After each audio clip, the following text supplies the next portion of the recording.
মানুষ গুনাহ করবে, গুনাহ করা মানুষের জন্য স্বাভাবিক। এই জন্য আল্লাহ রাব্বুল আলামিন কোরআনে কারীমের মধ্যে বলেছেন, লা তাকনাতু মির রাহমাতিল্লাহ, বান্দারে আমার রহমত থেকে নিরাশ হয়ে যেও না, আমার রহমত থেকে মায়ুস হয়ে যেও না। মায়ুসি, হতাশা এক প্রকারের কুফরি, হতাশাগ্রস্ত হওয়া যাবে না। গুনাহ করেছো, তওবা করো, আল্লাহ তাআলা মাফ করে দিবেন। সুবহানাল্লাহ বলেন। হাদিস শরীফে এসেছে, আল্লাহ তাআলা বলেছেন, হাদিসে কুদসি আল্লাহ তাআলা বলেছেন, আমার রহমত আর আমার গজব এই দুটিতেই কম্পিটিশন করতেছিল।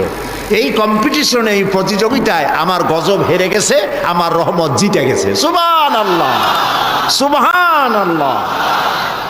তার মানে হলো, বান্দারে তোমার গুনাহ যদি পাহাড় সমান হয়, আমার রহমত আকাশ সমান। আর তোমার গুনাহ যদি আকাশ সমান হয়ে যায়, তাহলে আমার রহমত আমার আরশ উপচে পড়েছে। সুবহানাল্লাহ।